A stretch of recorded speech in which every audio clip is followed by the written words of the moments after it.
সুপ্রিয় দর্শক, আসসালামু আলাইকুম। দেশ ও প্রবাসে যে যেখানে আছেন আপনাদের প্রত্যেককেই শুভেচ্ছা জানাচ্ছে আজকে নতুন একটি প্রতিবেদন। দেখতেই পাচ্ছেন আমার সামনে একটি আপু আসছে। আপুটা দেখলে এক কথায় অপরূপ সুন্দরী। এত সুন্দরী মেয়ে প্রতিবেদনে আসে, আসলে মানুষ বুঝতেই চায় না কেন আসে বা কি বলতে চায়।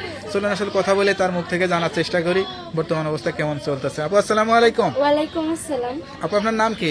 আমার নাম ঋতু। ঋতু আপু, কেমন আছেন আপনি? আলহামদুলিল্লাহ, আল্লাহ যেমন রাখছে আলহামদুলিল্লাহ। দিন দিন তো আরো সুন্দর হয়ে যাচ্ছেন, মানে এই সুন্দরের রহস্যটা কি আসলে? কই সুন্দর হইতেছে ভাই, আমি আরো আগে থেকে কালো হয়ে যেতেছি। কালো হয়ে যাচ্ছেন?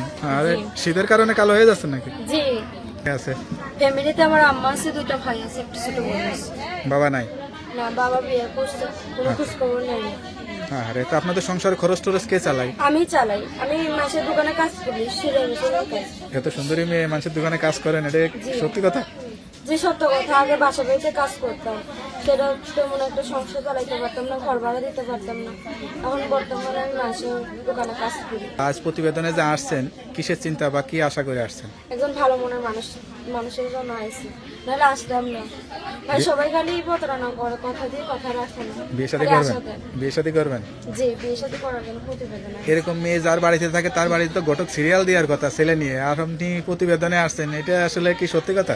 যে সত্য কথা, আমি মিথ্যে কথা পছন্দ করি না। তো আপনার মা তো আছে, আপনার মাকে আপনার জন্য একটা ছেলে দেখে দিতে পারতেছে না? না, আমার আম্মা অনেক অসুস্থ, আর আমাদের দেশের বাড়িতে আমাদের যাওয়া পড়ে না, কারণ আমার আম্মা অসুস্থ, তো কোনো কাজ করতে পারে না। এখন পুরো ফ্যামিলি দায়িত্ব আমার কাঁধে। জায়গা জমি টমি আছে আপনাদের? যে দেশের ভিতরে জায়গা জমি আছে, ঘর বাড়ি আছে, আল্লাহ রহমতে। যাক, সবকিছুই তো আছে। কারোর প্রেমে পড়ছেন? না, কারো প্রেমে পড়িনি। কেউ প্রেমের অফার দিছে? অনেকেই অফার দিছে ভাই, খারাপ অফার ভালো অফার, কিন্তু আমার পছন্দ হয়নি। খারাপ কারণ offer? হ্যাঁ, কারণ তাদের চেহারা ভালো হলে কি হবে, মন তো ভালো না। ভালো মনের মানুষ খুঁজতেছি। মানে ভালো মন নিয়ে কেউ পাশে আসে না না, নাকি? ভালো মন নিয়ে কেউ আসে না। আপনার মনটা ভালো তো? আলহামদুলিল্লাহ। না